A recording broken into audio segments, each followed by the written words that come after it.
আসসালামু আলাইকুম এভরিওয়ান। এখানে আমি 5টি আলু নিয়েছি। তো আলুগুলোকে ম্যাশ করে নিই। ম্যাশ করা হয়ে গিয়েছে।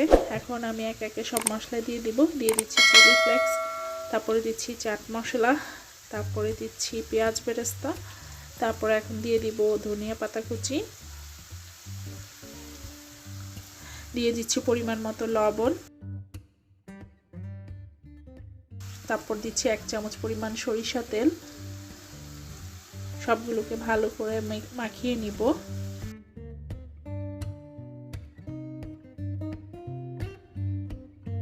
চামচ চটপটির মশলাটা আমার বাসায় তৈরি করা। মশলাটা দিলে আমার কাছে বেশ ভালোই লাগে। আপনারা দিলে দিবেন, নয়তো না দিলেও হবে, এটা অপশনাল। 2টি ডিম নিয়েছি সিদ্ধ করা। এখন এই 2টা ডিমকে 3 ভাগ করে কেটে নিব।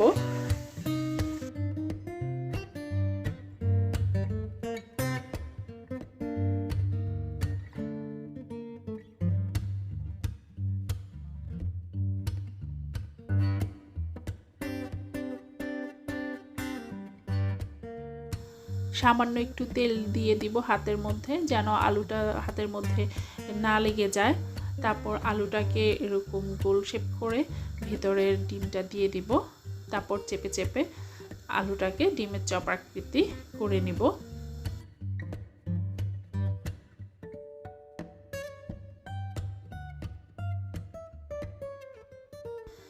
ডিমের চপগুলো রেডি। 2টা ডিমে টোটাল 6টা চপ হয়েছে।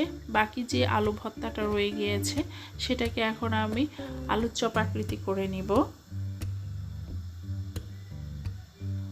তারপরে এখন একটি ডিম নিয়ে নিচ্ছে। ডিমটাকে ভালো করে ফেটে নিব। সাথে নিয়ে নিচ্ছি ব্রেড ক্রাম্ব। এখন আলুর চপটাকে প্রথমে আমি ডিমে চুবিয়ে নিব, তারপর ব্রেড ক্রাম্বের মধ্যে দিয়ে দিব। এভাবে সবগুলো রেডি করে রাখবো। এভাবে আপনারা চাইলেও ডিপ ফ্রিজে ফ্রোজেন করতে পারেন।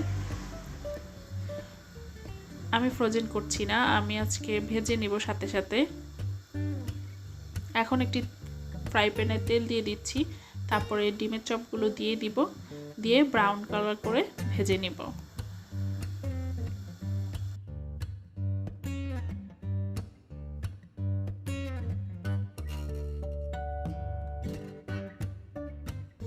ভাজা হয়ে গিয়েছে, এখন আমি তুলে নিব।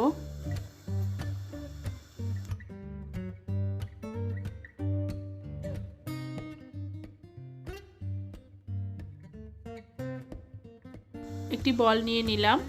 এখন 1 কাপ বেসন দিয়ে বেসনটা চেলে নিব। বেসনটা চেলে নিলে খুব সুন্দর একটা স্মুথ ব্যাটার পাওয়া যায়। দিয়ে দিচ্ছি 1/2 চামচেরও কম বেকিং সোডা, 1/2 চামচ হলুদের গুঁড়ো, 1/2 চামচ মরিচের গুঁড়ো, পরিমাণ মতো লবণ দিচ্ছি। দিয়ে দিচ্ছি 1 টেবিল চামচ চালের গুঁড়ো, 1/2 টিস্পুন আদার বাটা, 1/2 টিস্পুন রসুন বাটা।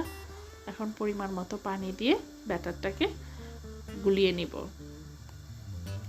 দেখুন কি সুন্দর একটা স্মুথ ব্যাটার হয়েছে, এবং এটা কনসিস্টেন্সিটা দেখুন ঠিক এরকম থাকবে। এখন আমি সেই আলুর চপগুলোকে বেসনের মধ্যে চুবিয়ে একই ফ্রাই প্যানে ভেজে নিচ্ছি।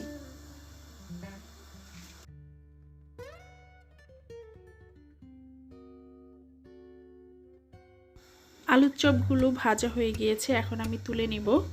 তো ভিডিওটি ভালো লাগলে প্লিজ সবাই সাবস্ক্রাইব করে পাশে থাকবেন। আল্লাহ হাফেজ।